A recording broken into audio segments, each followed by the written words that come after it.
Tan Sri Speaker, saya berdiri di atas satu usul di bawah Peraturan Mesyuarat 18.1 iaitu mengenai pencerobohan dan perobohan kuil yang bersejarah di Jalan P. Ramlee pada hari Ahad yang lalu.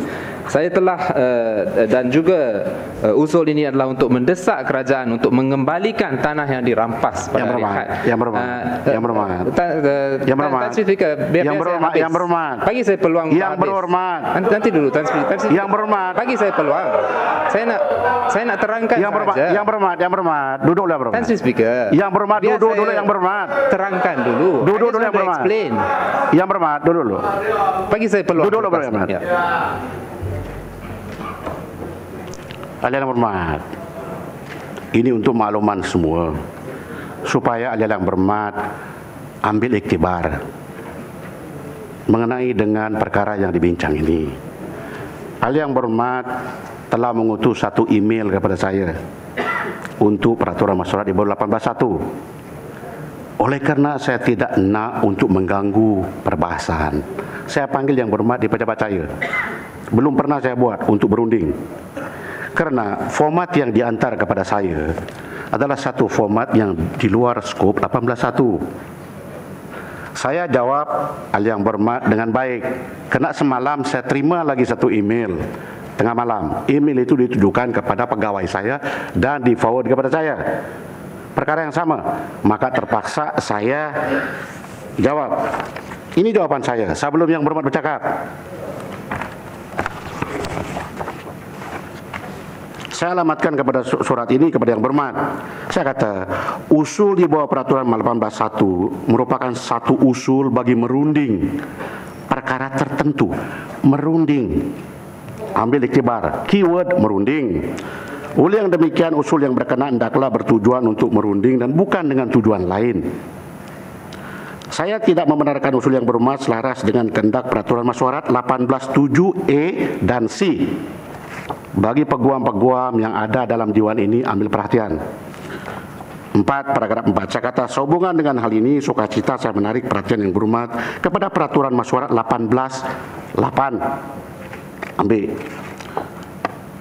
Penghabisan, saya kata, sekiranya yang berhormat tidak setuju dengan keputusan ini, peruntukan peraturan mesyuarat 43 ada kaitan. Jadi satu persatu saya bawa ahli yang berhormat kepada peraturan mesyuarat yang saya sebut tadi. Rujuk kepada Persatuan Mesyuarat 18.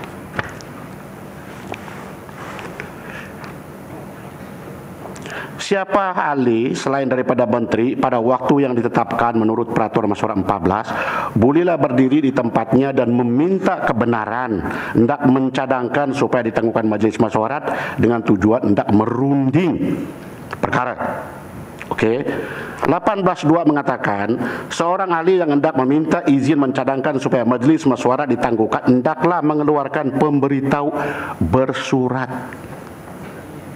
Mesti bersurat.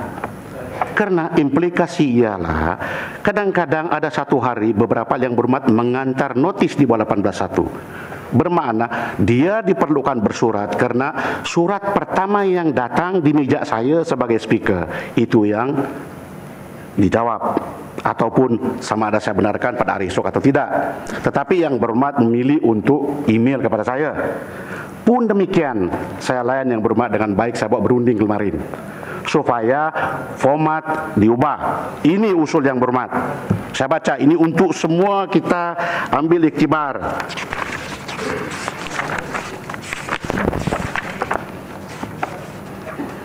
Saya, Im Surindran, Padang Serai, memohon mencadangkan bahawa Diwan ini mengutuk tindakan menceroboh dan meroboh sebahagian besar kuil bersejarah, iaitu kuil Seri Munisarwarar di Jalan P. Ramlee yang berusia 100 tahun, dan seterusnya mendesak kerajaan untuk mengembalikan tanah yang dirampas dan mengekalkan kuil tersebut sebagai satu tempat bersejarah dan warisan negara di pusat Bandaraya Kuala Lumpur.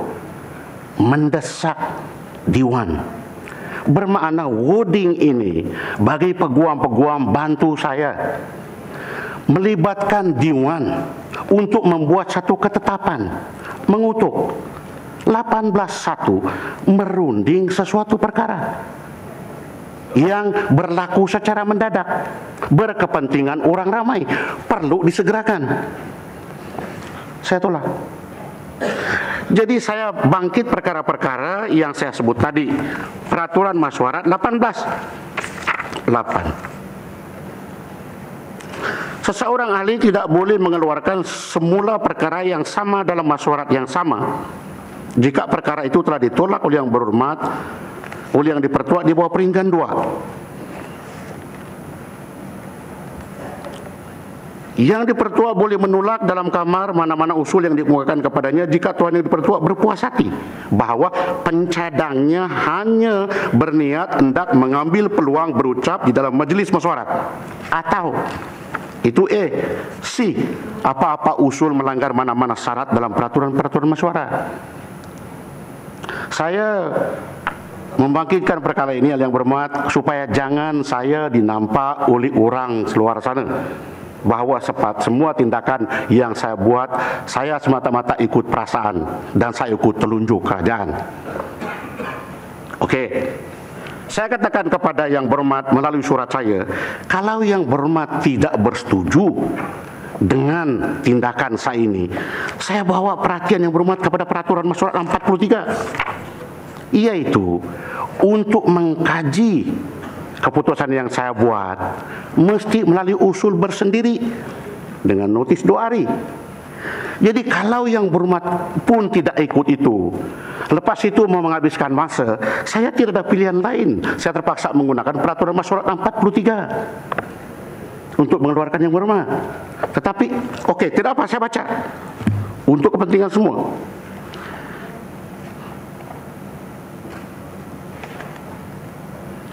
Menurut fakta yang berhormat beri kepada saya, bahawa ada pencerobohan kuil. Tanah itu adalah tanah kuil yang dirampas oleh kerajaan, iaitu di BKL, dan perlu dikembalikan. Tetapi apabila saya minta fakta-fakta daripada menteri sendiri, saya panggil menteri berhadapan dengan saya, kerana perkara ini adalah perkara sensitif. Saya dimaklumkan bahawa perkara yang berbeza, iaitu kuil tidak dirubuhkan. Gambar-gambar tertentu sudah saya terima. Yang cuma dirubuhkan ialah struktur yang mengelilingi kuil yang tidak kena dengan kuil. Jadi kuil yang ada masih berdiri. Jadi apabila saya nasihatkan kepada yang berhormat untuk menyelesaikan perkara ini berhadapan dengan menteri, yang berhormat tulis lagi email kepada saya, mengambil kira keputusan saya, tetapi mau juga bawa usul ini. Jadi bermakna yang berhormat tidak berlaku adil kepada saya, kerana yang berhormat mempunyai agenda supaya selepas ini ada lagi publicity dengan perkara begini. Yang berhormat, saya bukan buat perkara-perkara. Umpamanya ini practice and procedure of parliament di India. Iktibar kepada peguam-peguam, bantu saya. Kalau di mahkamah, format pleading very important. Format salah, pleading salah, dibuang saja. Kaunselor, ya, jangan ngajak. Nanti dulu yang berhormat, nanti dulu yang berhormat. Itu lama. Nanti dulu yang berhormat. Itu pleading tu zaman lama tu. Yang berhormat, yang berhormat. Saya tidak panggil sama yang berhormat. Kalau misal kata perkara relates to action taken by the authorities in due administration of law, dia tidak termasuk dalam skop 18.1. Kerana apa yang saya diberitahu oleh kerajaan ialah mereka buat itu atas court order yang telah pun dibuat setahun yang lalu. Tanah yang berkenaan adalah antaranya dipunyai oleh swasta Hapsing, yang lainnya adalah dipunyai oleh DBKL. Tetapi oleh kerana keprihatinan menurut DBKL, mereka tidak juga roboh. Tetapi apabila mereka buat tindakan pada 10 hari bulan, semua fakta diambil kira. Jadi bersikap adil kepada saya, adil yang berhormat. Kenapa? Bila nanti saya tidak menjawab kepada semua ini, saya dinampak seolah-olah saya buat perkara-perkara yang tidak betul. Banyak perkara-perkara yang saya tanda di sini, di mana untuk menghilangkan An adjournment motion does not lie when the facts are in dispute. Obviously the facts in dispute. Ahli yang berhormat waktu berjumpa sama saya, you kata tidak. Tapi kerajaan cakap ini. Ini apa yang berlaku di India. An adjournment motion does not lie when facts are in dispute. When government dispute the facts stated in the notice of adjournment motion, the speaker accept the government version of the fact. Okey. Kalau misal kata dalam kerja di BKL itu melanggar undang-undang seperti yang disebut oleh yang berhormat bahawa tanah ini adalah tanah yang dirampas. Perobohan dibuat oleh pihak kerajaan semata-mata untuk merampas tanah kuil. Now, being a lawyer, if that tanah ada grant given to the kuil, barangkali boleh kita sebut di sini istilah merampas. But the fact of the matter is that the land is still belongs to the BKL, meaning belongs to the government. Tidak ada soal perampasan. So be fair. Kalau mau buat pun tuduhan-tuduhan, mesti buat perkara yang betul. Jadi jangan drag saya dalam perkara-perkara yang ada political agenda dan saya dinampak sebagai speaker yang tidak bertanggung jawab. Don't do that to me. Tan Sri, saya boleh Ahli yang berhormat, Bukit Bintang, saya tidak ada panggil yang berhormat. Saya bantu. Yang berhormat, duduk dulu yang berhormat. Dulu yang berhormat. Saya belum selesai dengan ini. Saya juga dipahamkan oleh DBKL bahawa mereka telah pun bersedia untuk mengambil tindakan lama sudah. Tetapi apabila didapat tahu bahawa ada penyokong-penyokong kuil yang masih di situ. Jadi saya tidak benarkan lagi perkara-perkara ini dibahas. Kerana kuasa saya ini discretionary. Seharusnya yang berhormat saya tidak payah untuk memberi penjelasan kepada yang berhormat. Kenapa saya tolak? You go to respect my decision. If you tidak puas hati, bawa usul bersendirian. Kalau yang berhormat juga ganggu, selepas saya bercakap ini ada berhormat yang berdiri, saya tidak akan tak agak-agak untuk gunakan kuasa saya di bulan peraturan nomor 4. Minta penjelasan. Terima kasih. Tan Speaker, boleh saya jawab dengan ringkas? Yang berhormat, ini bukan lagi soal-soal jawab. Minta penjelasan. Tan Speaker, saya telah dengar. Biar saya jawab. Pada serai, kalau yang berhormat tidak duduk, saya akan fakta-fakta yang berhormat. Yang berhormat, saya peluang untuk jawab. kalau yang berhormat tidak duduk, saya akan arah yang berhormat untuk keluar. Saya dengar dengan sabar. Yang berhormat, saya dengar dengan sabar.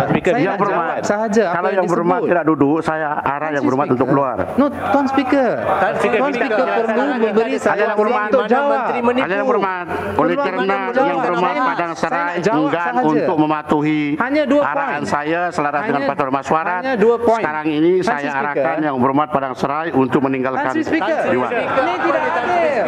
Menteri menipu. Tak bagi saya Menteri menipu. Yang berhormat, untuk menjawab. sila tinggalkan Dewan Mesyuarat. Menteri menipu. Yang berhormat, sila tinggalkan Dewan Mesyuarat.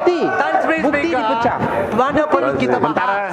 Itu bukti Petugas tugas parlimen, sila pastikan bahawa this. Padang Serai keluar. Tan Sri Speaker, mana keadilan? Ahli yang berhormat Padang Serai, sila keluar daripada Dewan. Menteri memperdayakan Tan Sri Speaker dengan fakta yang salah. Peraturan mesyuarat minta penjelasan boleh? Padang Serai, sila keluar. Ahli-ahli yang berhormat yang lain, duduk Tan Sri yang Speaker berhormat. ini tak adil. Ahli yang berhormat yang lain, duduk ahli yang berhormat.